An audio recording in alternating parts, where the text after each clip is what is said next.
दोस्तों, आज हम बात करेंगे एक ऐसे शख्स की जिसकी कहानी प्रेरणादायक भी है और थोड़ी दर्दनाक भी। हम बात करेंगे उस निंजा की जिसने अपनी जिंदगी में कई उतार चढ़ाव देखे, उस हीरो की जिसका चेहरा हमेशा मास्क के पीछे रहा, एक ऐसा योद्धा जिसने अपनी पहचान को दुनिया से छुपाए रखा लेकिन अपने कारनामों से सबका दिल जीत लिया। काकाशी हाटाके, एक नाम जो शक्ति, रहस्य और थोड़ी सी तन्हाई का प्रतीक है। उनका जन्म एक महान निंजा परिवार में हुआ था। हाटाके कबीला जो अपनी असाधारण क्षमताओं और वीरता के लिए जाना जाता था। उनके पिता साकुमो हाटाके एक महान योद्धा थे, को कोनोहा का व्हाइट फैंग कहा जाता था। उनकी तलवार की चमक और उनकी रणनीतिक क्षमता के किस्से पूरे देश में मशहूर थे। इतनी बड़ी विरासत के कारण काकाशी पर स्वाभाविक रूप से ही बहुत दबाव था। काकाशी पर बचपन से ही भारी उम्मीदों का बोझ था। उन्हें अपने पिता की तरह महान बनने की उम्मीद थी और इस उम्मीद ने उनके बचपन को कहीं खो दिया था।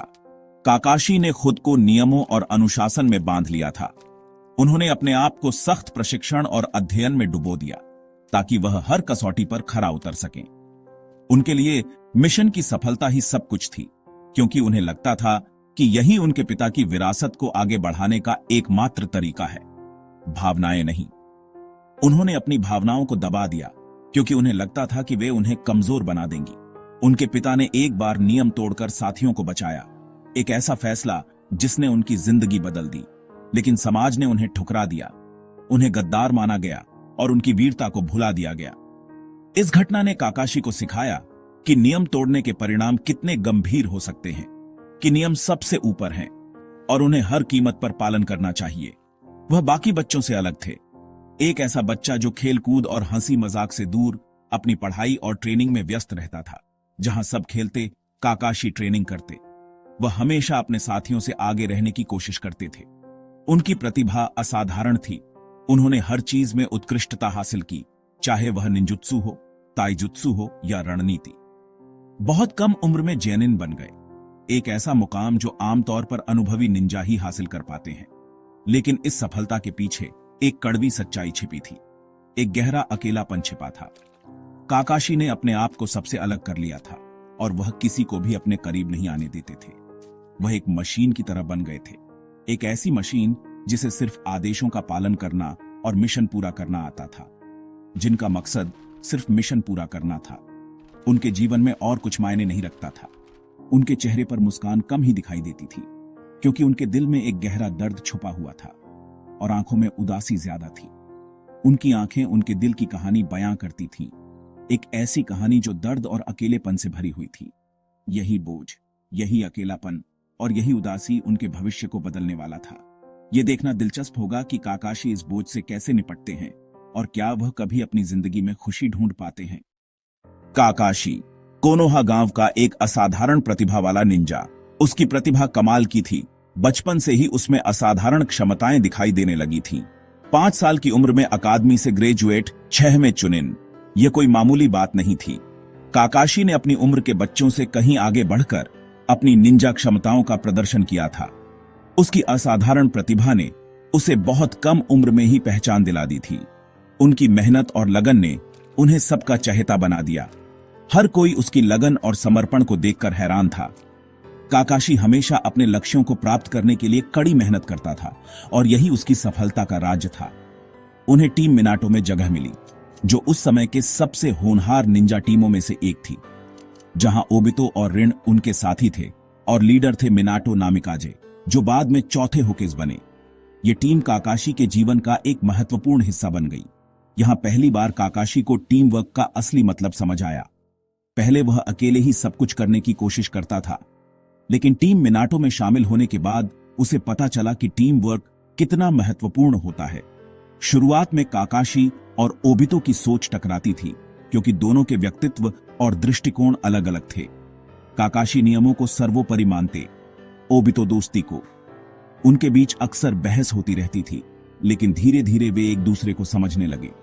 काकाशी ने कई खतरनाक मिशन पूरे किए और अपनी खुद की तकनीक चिदोरी इजाद की। यह तकनीक उसकी असाधारण प्रतिभा और कड़ी मेहनत का परिणाम थी। चिदोरी एक घातक तकनीक है जो बिजली की गति से हमला करती है। उनकी प्रसिद्धि बढ़ती गई, लेकिन दिल से वह अब भी अकेले थे।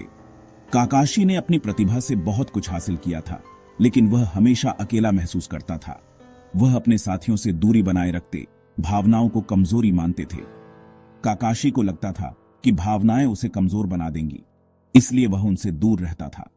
ओबितो की दोस्ती और ऋण की परवाह को भी नजरअंदाज करते थे। वह उनकी भावनाओं को समझने में असमर्थ था और उन्हें अपने जीवन में शामिल करने से डरता था। परफेक्ट निंजा बनने की दौड़ में वह इंसानियत भूलते जा रहे थे। काकाशी का एकमात्र लक्ष्य सबसे मजबूत निंजा बनना था और इस लक्ष्य को प्राप्त करने के लिए वह किसी भी हद तक जाने को तैयार था। यही सोच उन्हें एक ऐसे मोड़ पर ले गई जहां उन्हें अपनी सबसे बड़ी कीमत चुकानी पड़ी। यह एक ऐसा मोड़ था जिसने काकाशी के जीवन को हमेशा के लिए बदल दिया। तीसरे महान निंजा युद्ध के दौरान दुनिया युद्ध की आग में झुलस रही थी। हर तरफ तबाही का मंजर था और अनगिनत जिंदगियां इस युद्ध की भेंट चढ़ रही थीं। ऐसे में निंजा दुनिया के भविष्य की उम्मीद युवा निंजाओं के कंधों पर टिकी थी। काकाशी, ओबितो और रिनको, जो कि एक युवा और प्रतिभाशाली निंजा टीम थे, एक खतरनाक मिशन पर भेजा गया। यह मिशन उनके साहस और कौशल की एक कठिन परीक्षा थी, जिसके परिणाम युद्ध के रुख को बदल सकते थे। काकाशी को टीम लीडर बनाया गया। उसकी असाधारण प्रतिभा और रणनीतिक सोच को देखते हुए उसे यह जिम्मेदारी सौंपी गई और मिशन था दुश्मन के इलाके में एक महत्वपूर्ण पुल को नष्ट करना।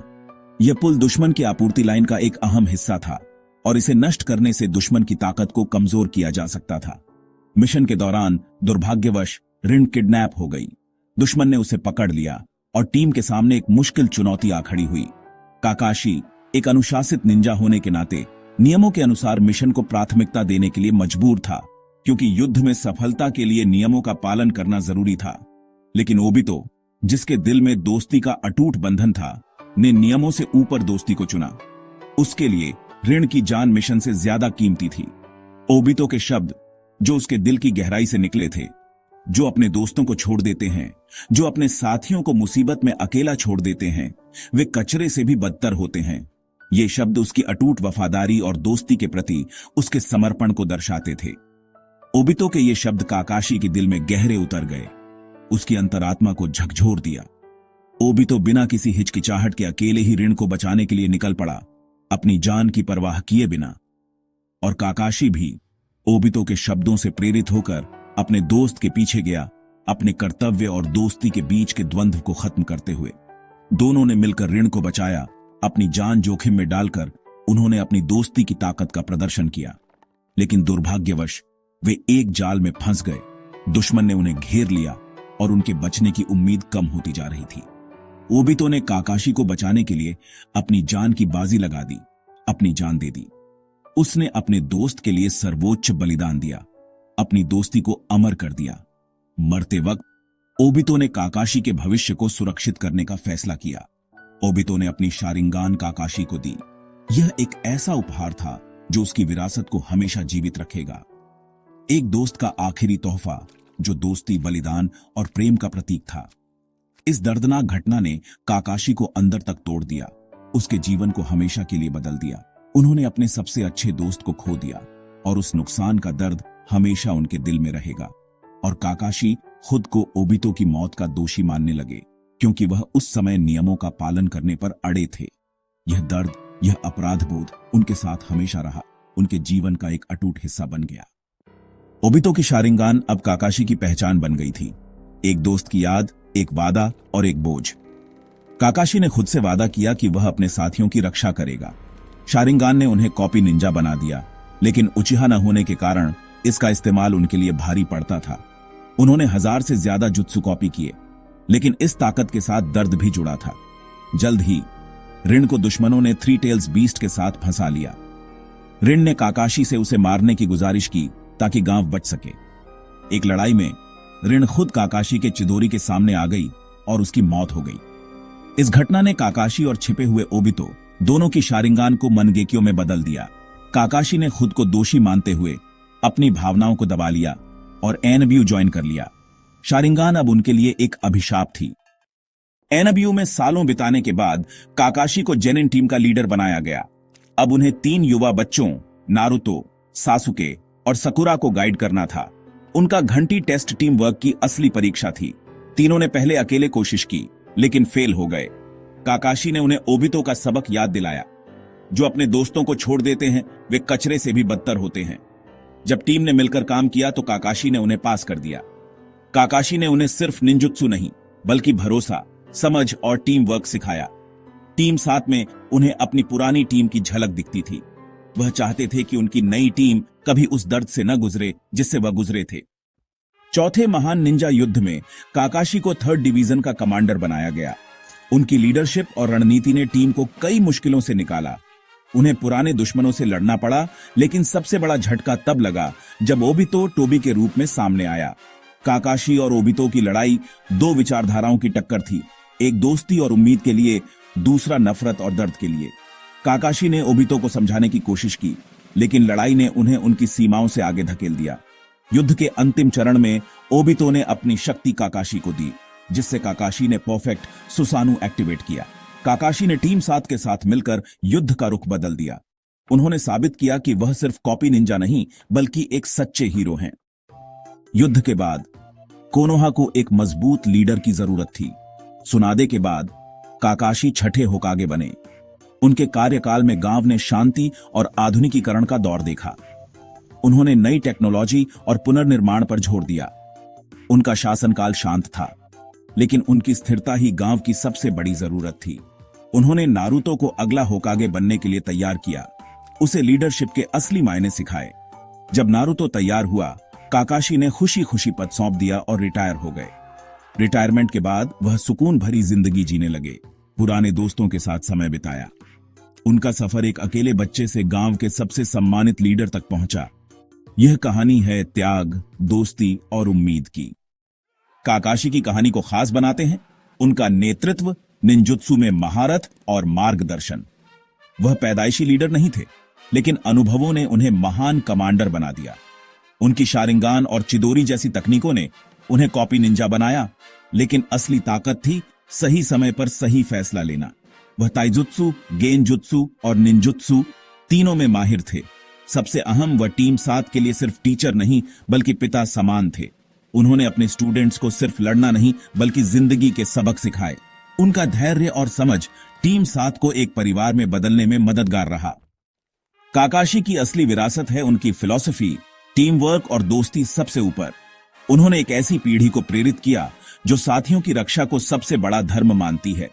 उनका किरदार मानवीय है, गलतियां, दर्द और अंधेरे से लड़ाई। उनका मास्क सिर्फ चेहरा नहीं, दर्द और अतीत भी छुपाता था, लेकिन समय के साथ उन्होंने खुद को स्वीकारना सीखा। उनकी विरासत उनके स्टूडेंट्स में जिंदा है।